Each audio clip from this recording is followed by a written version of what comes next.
Everybody, welcome back to the Roadtripzee Podcast. Today's episode is about the Hart County Historical Museum. We think you're going to love it. Listen in.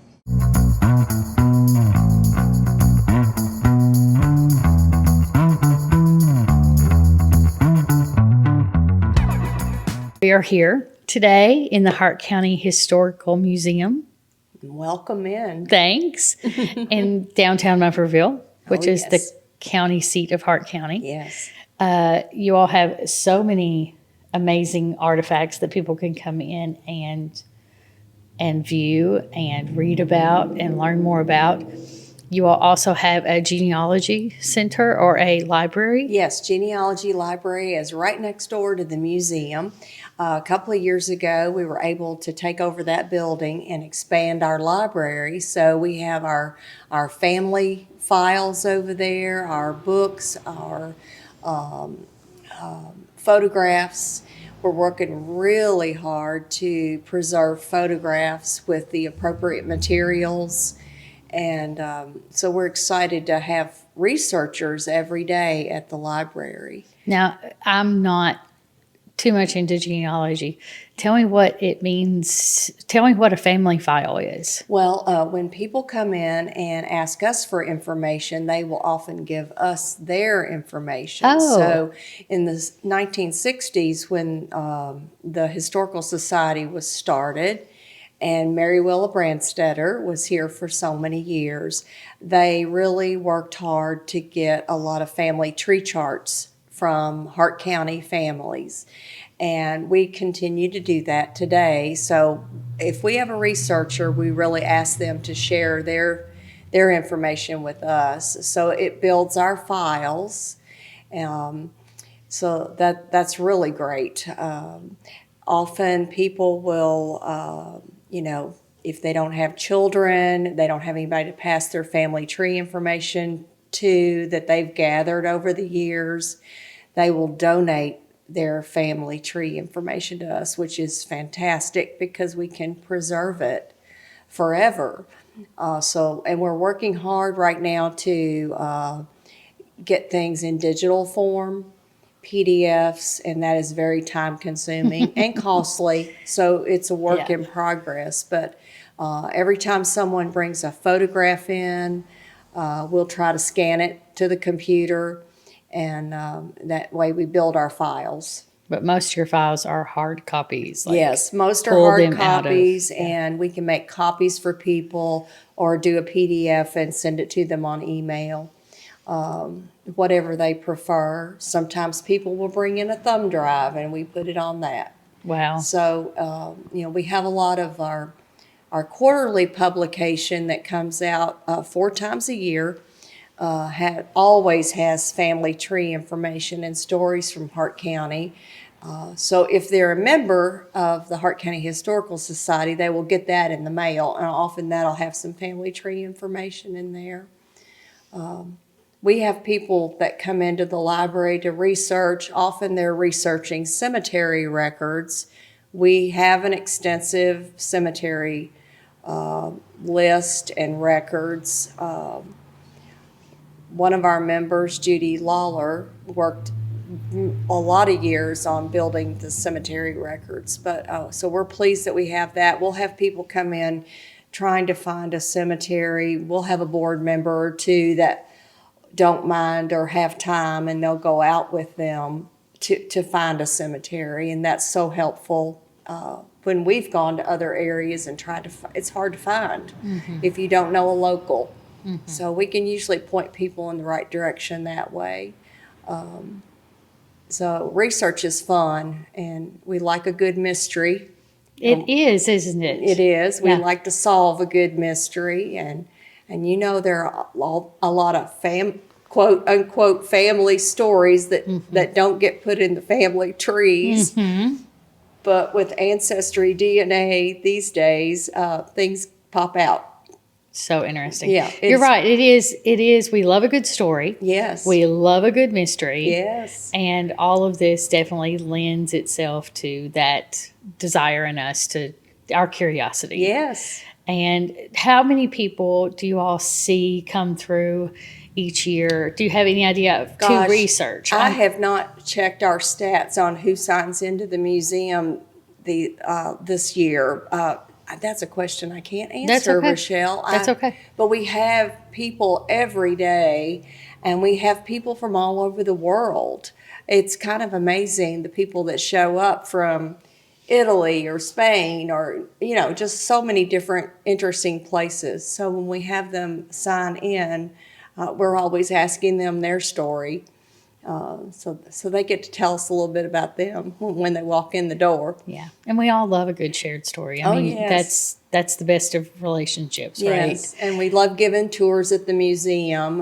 We kind of lay out our museum in a chronological order with our Indian artifacts, Native American artifacts, and then going into Civil War, all of our Civil War history here. And we have a lot of Simon Bolivar Buckner furniture. He was a Confederate general who was from Munfordville.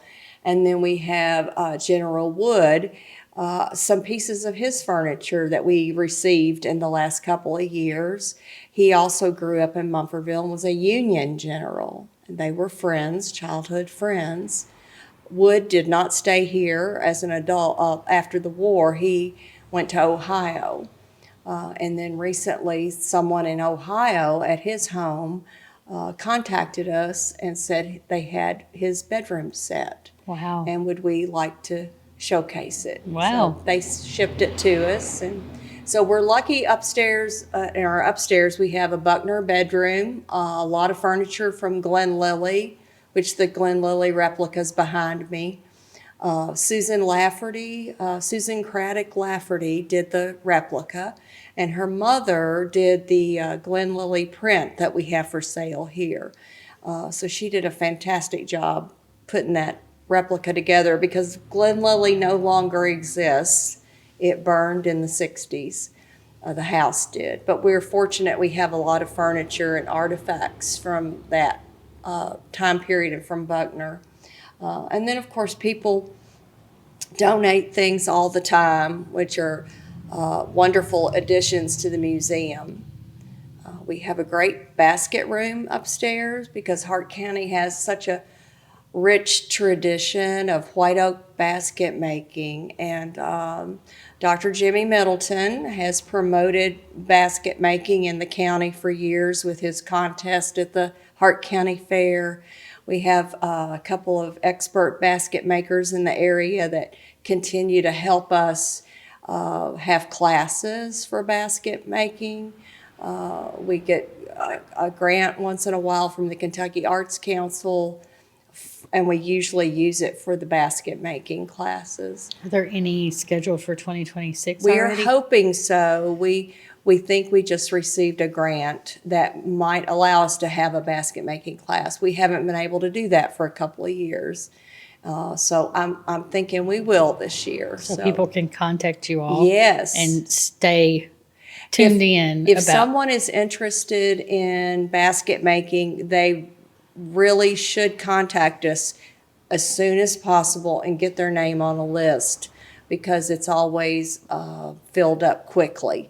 So if you think you would like to be in a basket class, call the museum at 270-524-0101 and get your name on the list for basket making. Yeah, it is such a rich part of the Hart County heritage as well as quilt making, and you all have so many quilts as well. Yes, quilt making is just when you think about.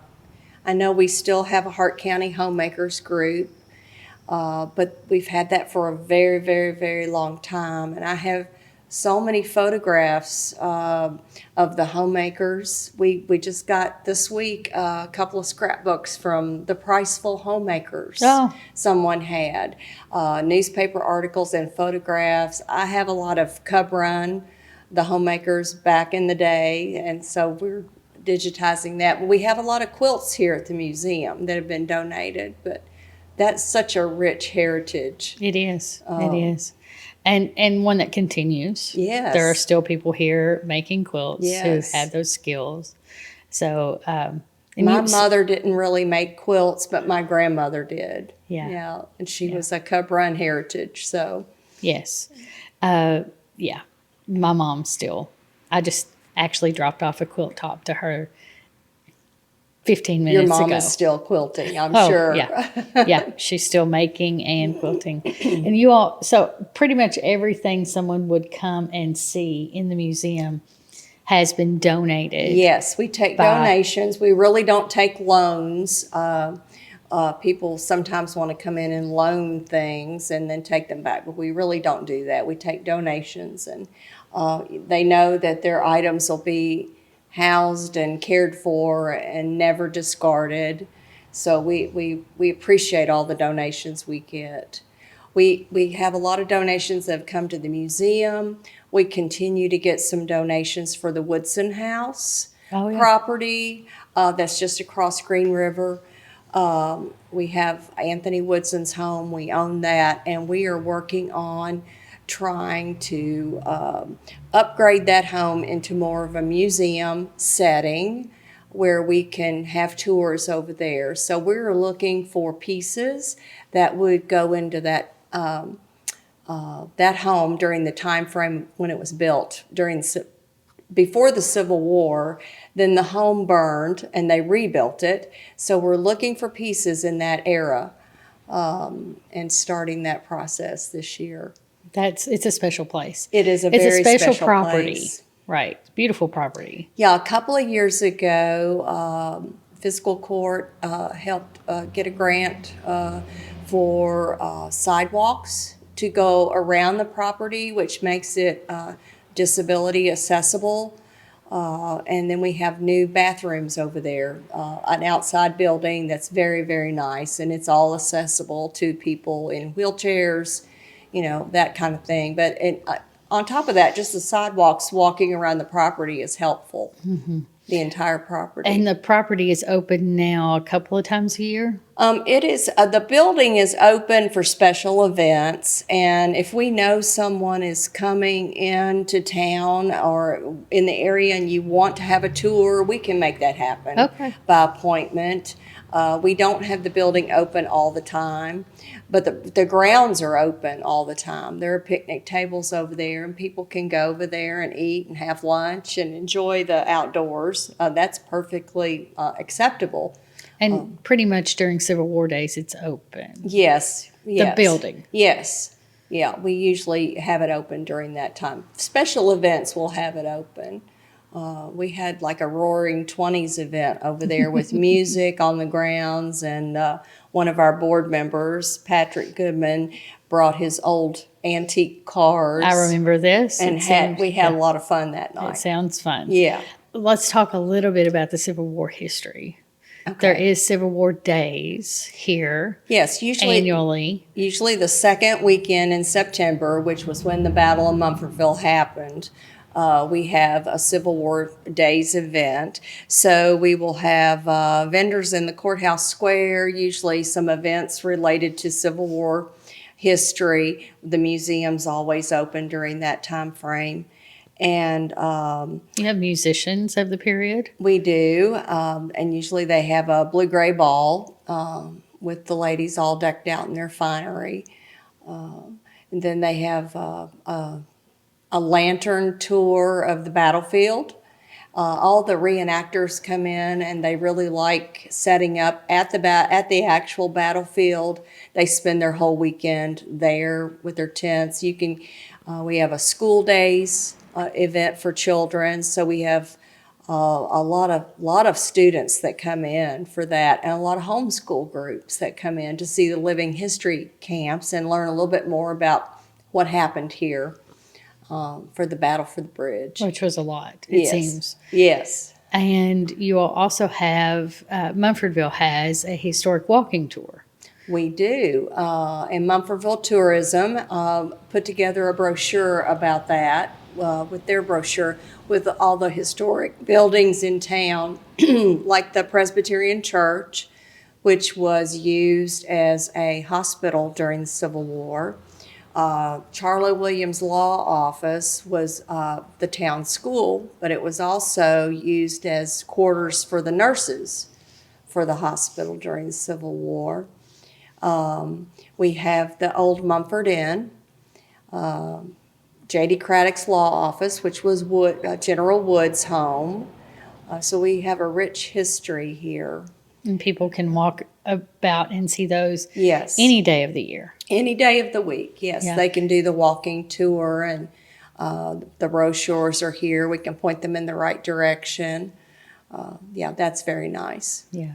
If you all happen to not be open, I think the walking tour information is also available at visitmunfordville.com. Yes. If you just happen into town when Yes. the doors are actually And the not Welcome open. Center has all that information too.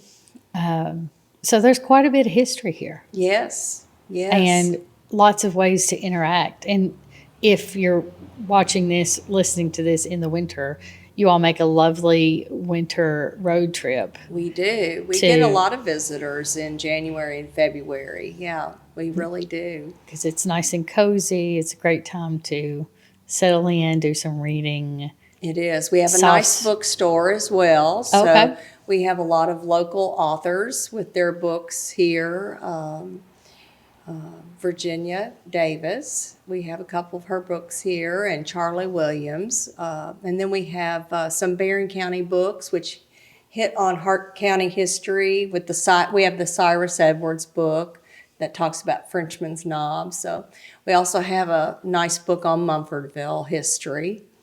And we have a book on African American history in Hart County. That's a lot. It is a lot. We have some good books here For that such you won't a find other places. Yeah, for such a small rural county in Kentucky, that's a lot that seems to have been written about. We have authors This from place. Hart County. Nice. I know. It's exciting. What else would you like us to know? Just that we welcome school groups to come in. We have a lot of tours with school children. A lot of homeschool groups, a lot of the public school children also. We love that. We do a scavenger hunt in the museum with the children. And That's fun. And we love seeing what they think some of the items are that they haven't. Like the first phone booth in Hart County was in Horse Cave. We have that, and they never know what it is. And they don't have a clue what that phone is. Yeah. They're learning. I think landlines are making a comeback, right? I heard that. Yeah, so I heard that's- that. Actually, I'd like to make that come back at my house. Yeah. Turn off those phones. Yeah. So, well, thanks so much for letting us come and talk and enjoy some time here at the museum and learn more about what people can come and do. We love to have visitors. Thank you for having us. Thank you.